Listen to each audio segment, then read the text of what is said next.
Hi guys, I know it's a little hard to hear, but we're pretty excited. We're at HomegrownRadioNJ.org studio. There's a little buzz going on. We are waiting for Brendan to take the mic. We have some fans in the house here, and we're pretty excited about it. So you can go over to HomegrownRadioNJ.org. That's org, O-R-G. Hit listen live, or you can go to your on your device, download the TuneIn app, and you can get TuneIn Radio, and then you can listen to the show from there. We're really, really excited to having Brendan in studio today. Brendan was on season 11 of The Voice, Team Adam. So you can go check out the hashtag FletchFam and be part of the Fletcher, the Fletch fam, and support Brendan. So we're really excited. I am going to be going live throughout the interview. It'll be a little chatter, a little live music. And Brendan's tuning up right now, so I'm actually going to flip the camera so you can see what he's up to. What's up, guys? Hello. Thank you guys for tuning in. I hear something. Fletch fam in the building. Yeah. Fans in the building. Yeah. So we gotta go live, or what are we doing? We ready? Yeah. Hey, Mom.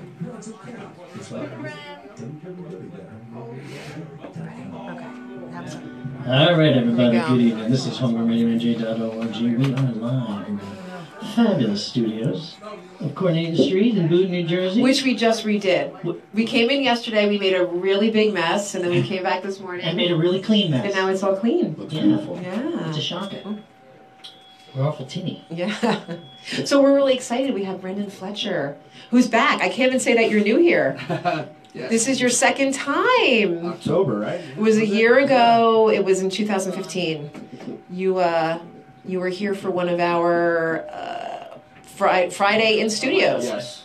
It was amazing. And you came to us. I can't hear him. Okay.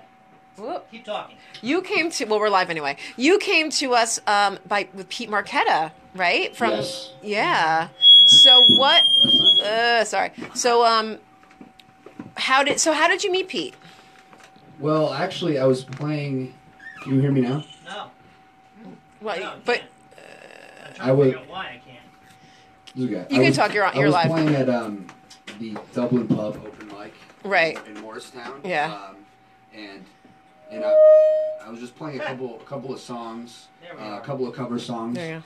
Mm-hmm. And Pete happened to be there. And me and my parents talked to him actually beforehand. And we're like, oh, he was such a nice guy, first and foremost. Mm-hmm. Had, such a wealth of knowledge about music. I noticed that from the get-go. Mm-hmm. We started talking about the Grateful Dead. We started talking about, shows that he used to go to when he was younger. And I was like, man, this guy's cool. He's the coolest guy in the whole Dublin Pub right now. And he's, I'm really excited to hear you play, tonight. And not knowing that, he worked here, not really knowing that he could possibly get me a show here or, really do anything, but just that I knew he was a fan of music. So it's great to meet fans of music, especially when you're about to play a couple songs, because you play a bar, people are watching the game, people are, are talking about, what they did at work that day. They don't care about some kid playing a couple of cover songs in the corner. So it was really nice I kind of was playing those songs for him in a way. I wanted to impress him because he knew what he was talking about. So, once I played like Angel from Montgomery by John Prine, I played, I think I may have played Folsom Prison by Johnny Cash. And then after I finished, he pulled me over and we continued the conversation. He didn't say anything whether I did good or not, which I was like, all right, I hope he, whatever. So I sat down and we're talking. I'm trying to read him a little bit, and then after we talked for another hour, maybe an hour and a half, me, my mom, Dad, and Pete. He turned to me and said, well, listen, I have this radio show. It's in Boonton. It's a cool little spot. I think you should come down and play a couple songs, but they have to be original songs. I don't want to hear these cover songs. So, and I was like, yes, sir, So, Yeah. he eventually reached out to me a couple weeks later, and we set up a date, and I came in with some other people that played that night, and I was nervous. I had never done anything, with the word radio in it ever in my life. So, and I walked into this place, and it just blew my mind. All the posters on the wall, I felt like I was in a scene of like Dazed and Confused or something. It's the coolest place in the world. And, I felt right at home. You guys were always playing the greatest music. Just now I walked in, earlier, and you guys were playing like Billy Bragg and Wilco and the Grateful Dead, and I'm like, oh, it feels like home. And I've only been here twice, so I want to, this right here tonight will definitely be a tribute for Pete, because he's a really great guy. And without him, I don't think I would have got the confidence to do anything after that. The welcome I got here, then in a couple months later in February, I got on the show, and it was just little things. What show is that? What show? So when it really was. Like things like this, open mic, like the guy Dan Ball Dan, who he does these open mics, and people like you guys, people like Pete. It's little things like this that give people the confidence to kind of move forward and pursue their dreams of making music. And being a kid from a small town, New Jersey, it kind of feels like that is a completely unreachable goal, but with the help, with things like this, it definitely helps to make it more achievable. Well, thank you. And we definitely miss our Pete, but he's here tonight, and I feel the juju. I really do. So what are you going to play tonight? What are you going to play for us first? I'm going to play an original song first I just wrote. It's called One More Drink. So it's a song about liquid courage. There we go.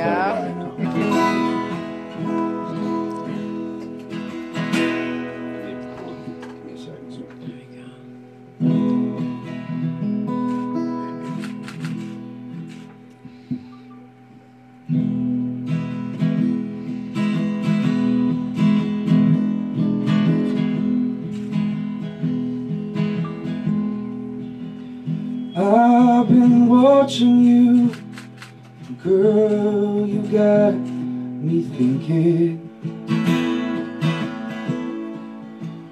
Knocked me off my stool when you turned my way.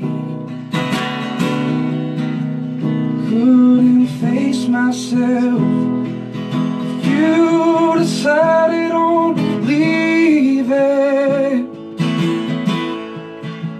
Just working up the nerve to walk your way. And it's one more drink before I cross that floor. One more drink is all I'll need. By the next slow song, you'll be in my and it's one more drink on me. I've been getting old with jukebox songs and neon lights. After our boys, whiskey jars, and too many late nights. Well, this life is short, the night is so long. So it's one more drink to make it strong. And it's one more drink before I cross that floor. One more drink is all I'll need. by the next slow song, you'll be in my home.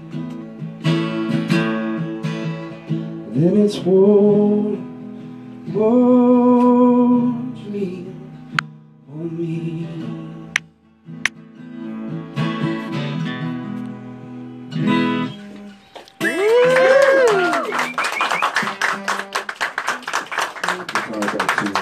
You just wrote that?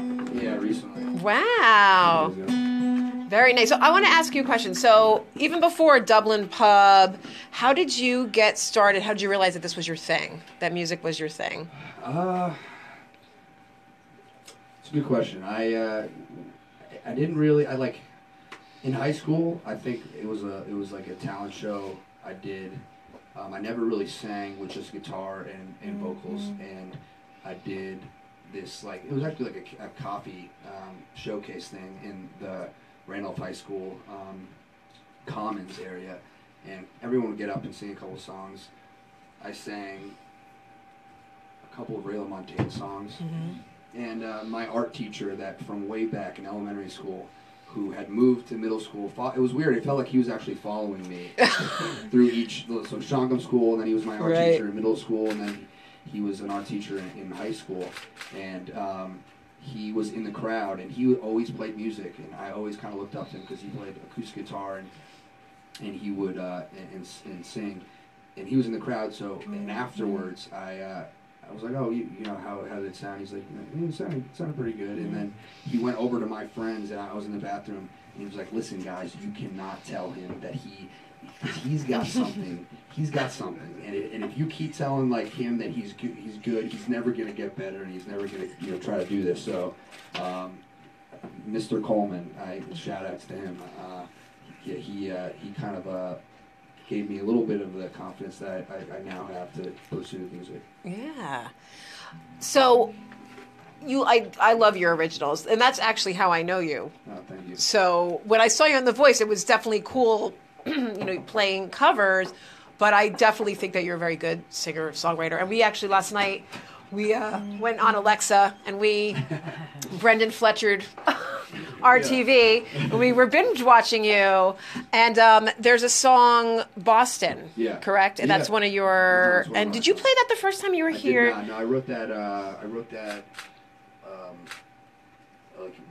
actually during the show. So, during the show, they have a pre-taped portion of the show that you get to come home for a month, and then during that month time in Brooklyn, I wrote it, and then finished the show, and now I'm kind of just been playing that song. I'm actually gonna go into the studio on Sunday to record it. That'll be one of the songs on an EP I'm gonna release hopefully by the end of February. And when? So you're hoping end of February? End of February, beginning of March. Because that was a question. Now, I do have to give a shout-out to the Fletch fam. Fletch fam. Because let me tell you, they helped me out. Roxanne, who's like the mama, right? She's the one I've been communicating with. I do have some questions for you from the Fletch fam, but that was one. Because a lot of your fans are international. Yeah. So they're not necessarily here in the United States. So the Philippines and Jakarta, Indonesia. Yeah. And I know that they want you to go there. So we're going to get you there. And... So when you write a song, and I'm always so, because I'm not a singer-songwriter, what comes first, the lyrics or the music? Or is it you can't even, is it one of these things like you can't describe, you just get a feeling and it kind of works together? Yeah, it's weird. It's kind of like it's kind of how you're just feeling, I think. Okay.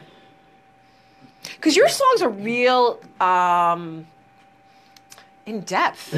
Because, I've heard singer-songwriters, right. I hear a lot here, and...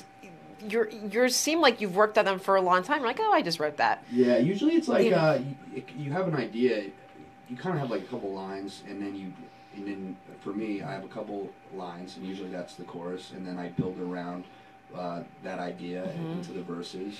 But sometimes it's just like I like to play in the bathroom a lot. Usually that's where I write all the songs. Because the acoustics are really good in there. Right. And I have to shut the lights out. And then it's just kind of like you'll play something on the guitar, and then you'll just kind of hum something, and then you'll be like, all right, now I got to put words to it. Or it's the opposite. You put words, and then you put it to the music. So what are you going to play, another song? Yeah, I'll play Boston. Okay. Yeah. Nice.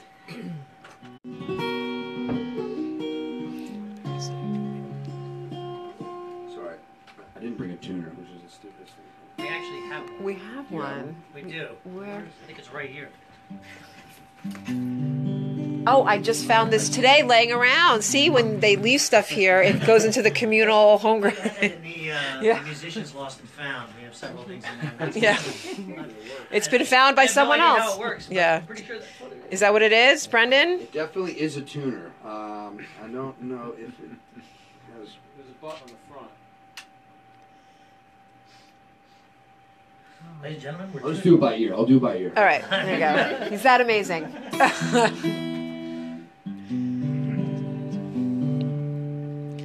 Boston. Just out of curiosity, why Boston? That's where I went to school. Makes complete sense.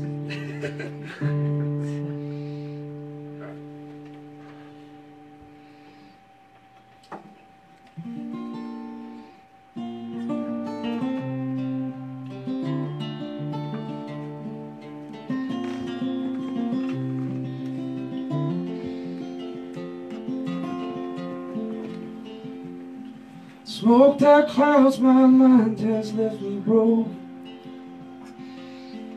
Shoes upon my feet are tired and worn. Left you with many words unspoken. Hope the one you love now shelters you from storm. I can't remember Boston if I tried, or the party where we both tripped the lights. The songs that we danced to on that basement radio, or the winter walking home through the snow. The winter walking home through the snow.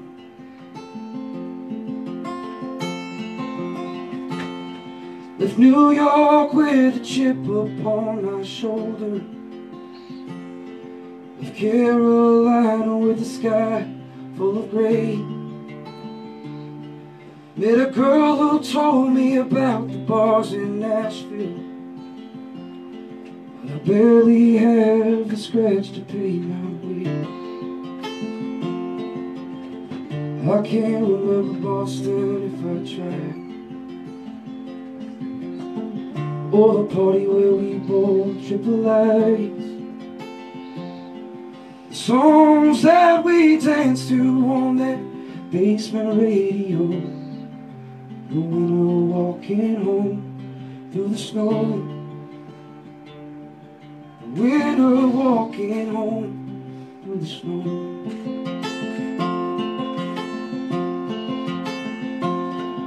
Lightning struck down twice in a man's life. The days flying as quickly as they seem. I've been picking up the parts that not fit in like they used to. I'll just let this boat of mine float away downstream. Just let this boat of mine float away downstream.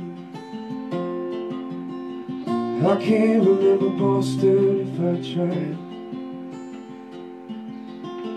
or the party where we both tripped the lights. Songs that we danced to on that basement radio, or that winter walking home through the snow. The winter walking home through the snow. Nice.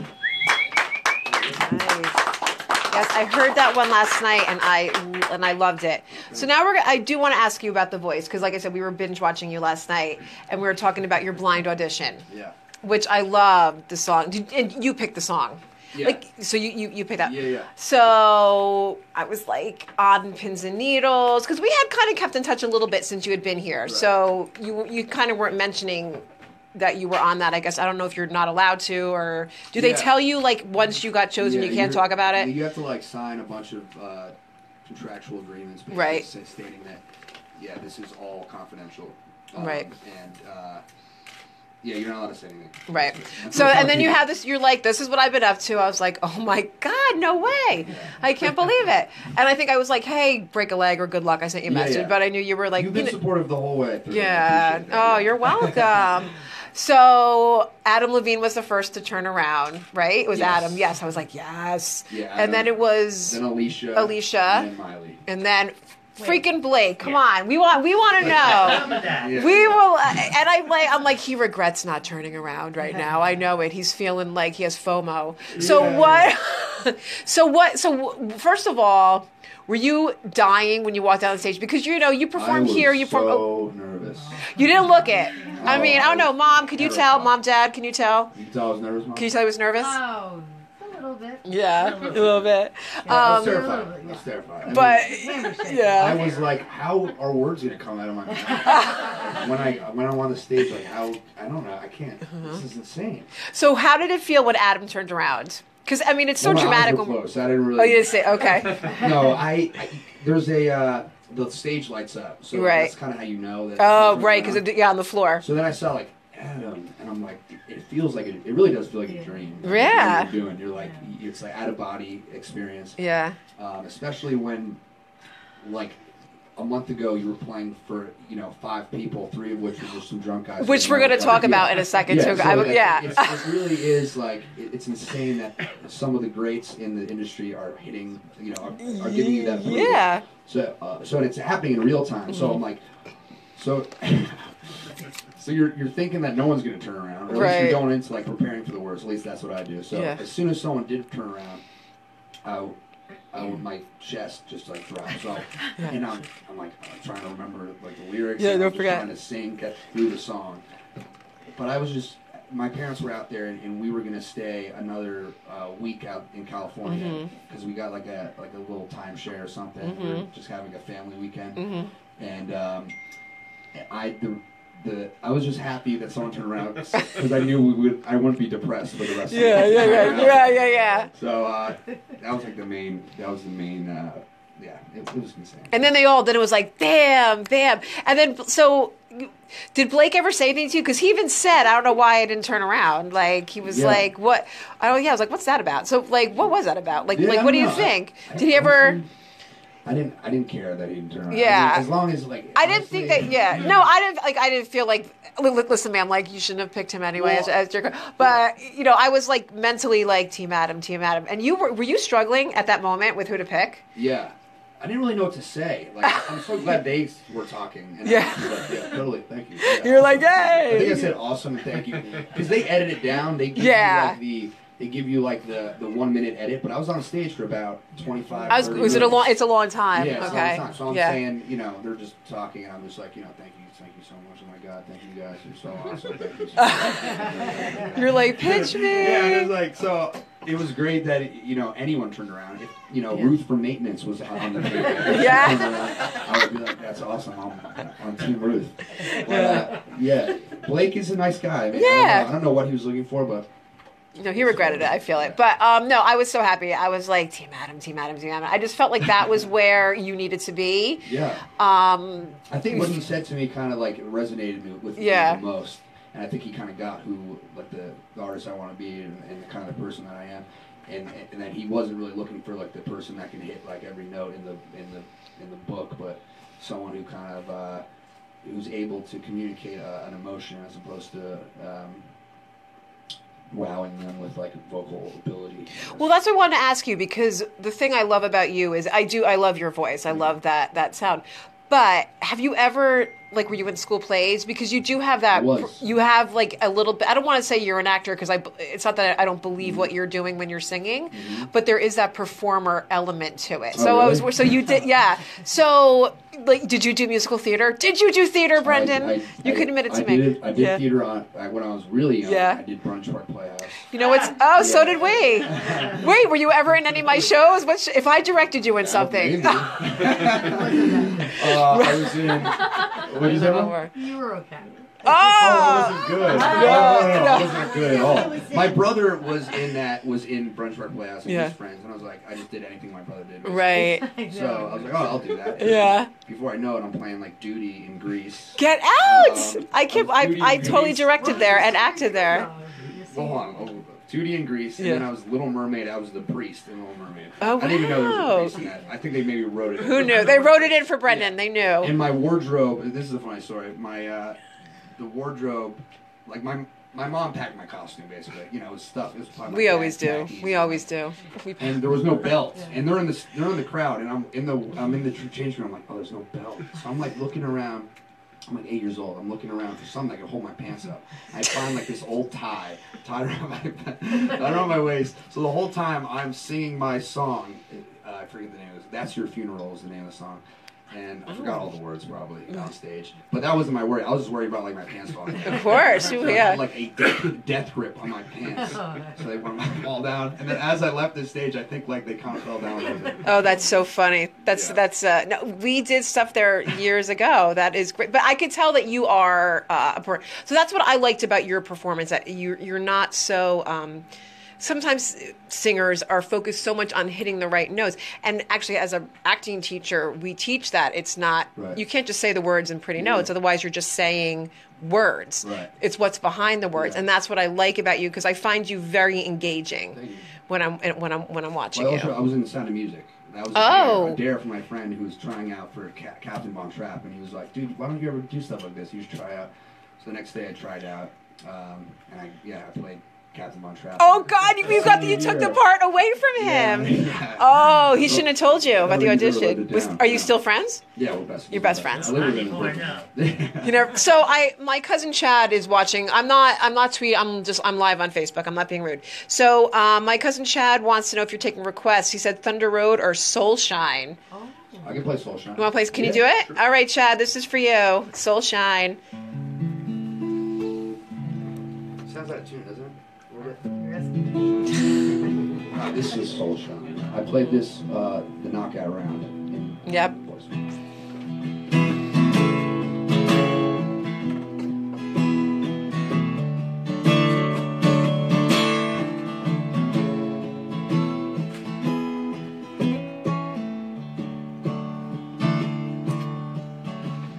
When you can't find a light, guides you through a cloudy day.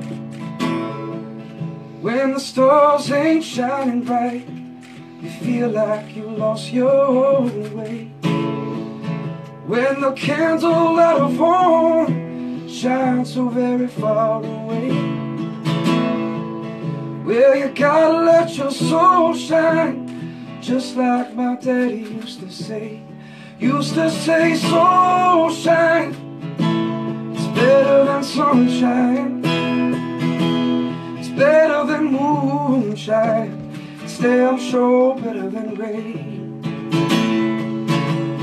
Hey, now people don't mind, all feel this way sometimes. Gotta let your soul shine, shine until the break of day. Grew up thinking I had it made, make it on my own. Life can take the strongest man, make him feel so alone. Sometimes I feel the cold wind burning through my aching bones. Think back to what my daddy said. He said, boy, in this darkness before the dawn, let your soul shine, it's better than sunshine, it's better than moonshine, it's damn sure better than rain. Hey, now people don't mind, all feel this way sometimes. Gotta let your soul shine, shine until the break of day. Sometimes a man can feel this emptiness. A woman has robbed him of his very soul.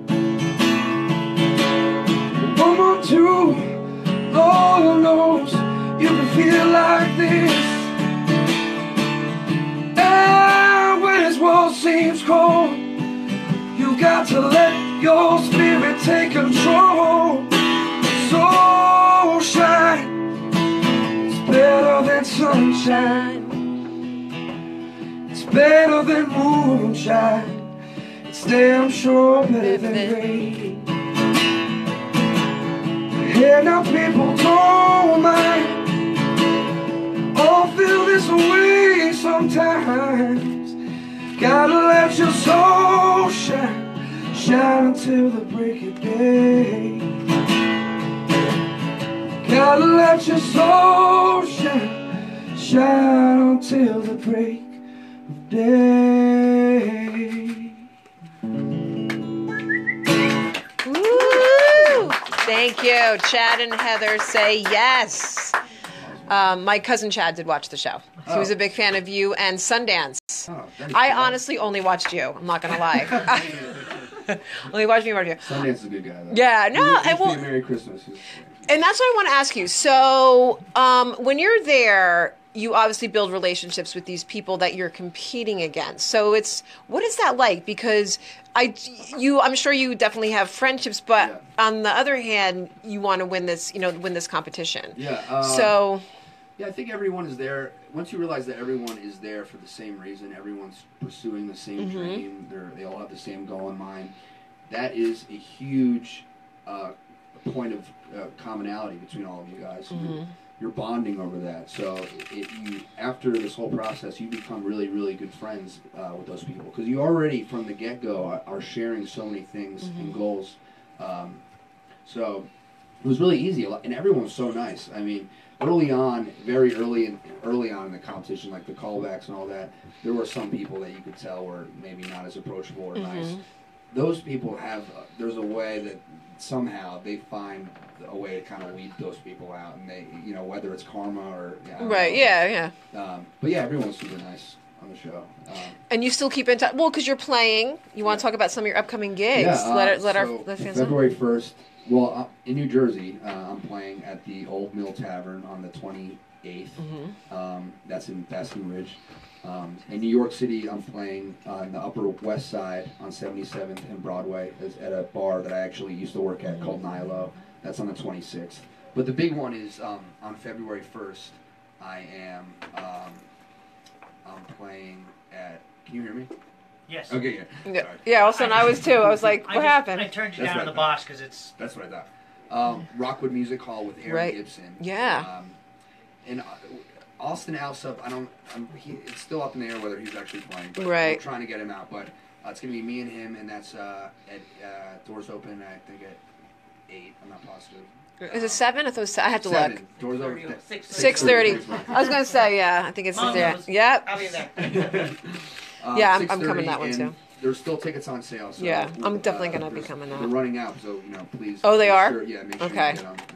They're selling out. They're selling out. Yeah, they're running out. They're selling out, Brendan. So yeah, you've obviously, you've which is great. But I always wonder what that's like when you watch these shows like Survivor. It's like you got to be in collusion, but you're really working against each other. Yeah. So emotionally, I always want. I mean, this is obviously you're not on Survivor, but it's like the same. So I always wonder, like, what is that like? But it seems that you have definitely kept friendships. Weren't you with Allie Caldwell recently? Yeah, me and Allie Caldwell did a meet and greet thing in New York City. Yep. We played a show at Duane Park in the city, and she's actually in Slovakia right now. She's going to be back. We're going to try to play some shows together. But everyone's so different, so it's hard to kind of be competitive with one another when one guy does something and one girl does something completely different. So everyone's just so supportive, but. Yeah, so and then after the February 1st show, I'm kind of doing a tour. I'm setting up a little U.S. Tour where starting out in Asbury Park the 2nd at the Saint. Yep, I saw that. And then I'm going down to Atlanta where Aaron lives, and I'm playing Eddie's Attic. That's going to be on the 9th, and then on the 10th, I'm playing a show in. I'm sorry. It's all right. If you go on my website, they're all there. But I'm going to be in Atlanta, and then I'm going to Nashville, and then to Louisiana, and then to Texas, and then I'm trying to book shows in California and Chicago, and then find a way back somehow. Yeah, I think it's great. So you were saying how, okay, so you're on the stage for The Voice, you're performing in front of thousands of people.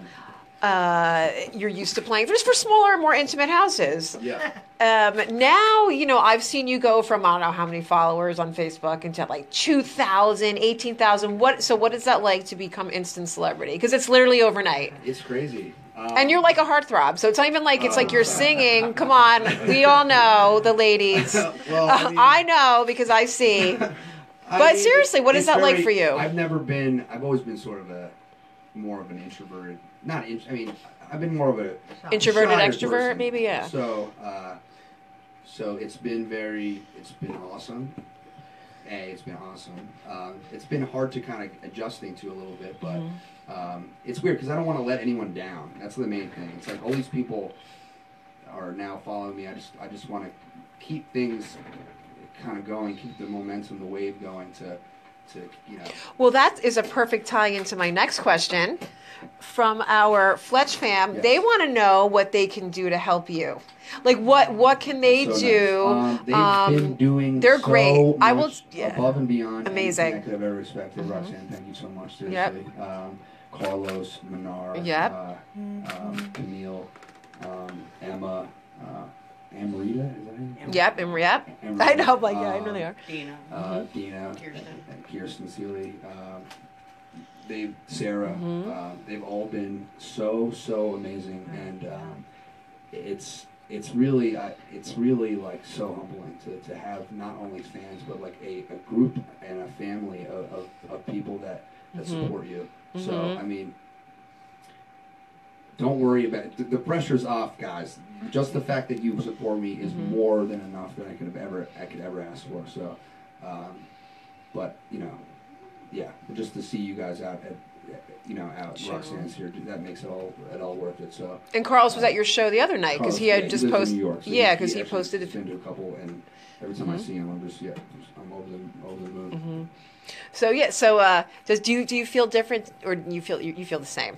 You just have more people that know different. you. Yeah. No, absolutely. You feel different? If you, I played here in October, and I was pacing around outside because I was terrified. I didn't, radio. Yeah. Yeah. Things have changed. So Fletch fam, keep on doing what you're doing. Yeah. Retweeting. I know that, you have some fans in Jakarta and Philippines. They want you to go there. Well, you got to keep on just spreading Brendan's name around, and to the clubs out there and, the restaurants. But I would say just keep doing what you're doing. Absolutely. Don't stop. And I appreciate it too, because I didn't, I've been promoting this event, and they made great posters on Twitter and great GIFs and everything. I was like, yeah, I'm going to retweet this. So that's really, really awesome. So thank you. So another shout out to the Fletch fam. My other question for you is, do they pick those songs for you? Did they pick? Because True Colors, I'm a huge Cyndi Lauper fan. We all agreed on that. So you all agreed on that one, okay? They came with a bunch of ideas, and right. When they said True Colors, I was like, yeah. I think that's a good idea.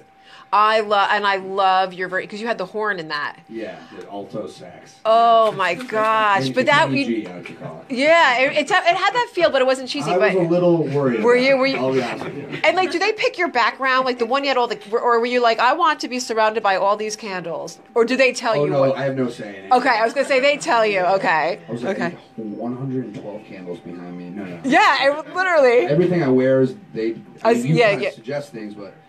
The stage design is not. It's all you. So I would love to hear another song. Yeah. And listen, if you're watching live, I'm so grateful, but my arm is killing me. So I'm going to take a break. I will come back, but go to www.HomegrownRadioNJ.org, and you can listen to Brendan over your. Here I am. www.HomegrownRadioNJ.org. Hit listen live, or you can go to the TuneIn app. It's called TuneIn Radio. Hit Homegrown Radio, and you could catch Brendan. I'll be back again. Don't worry. Thanks for listening.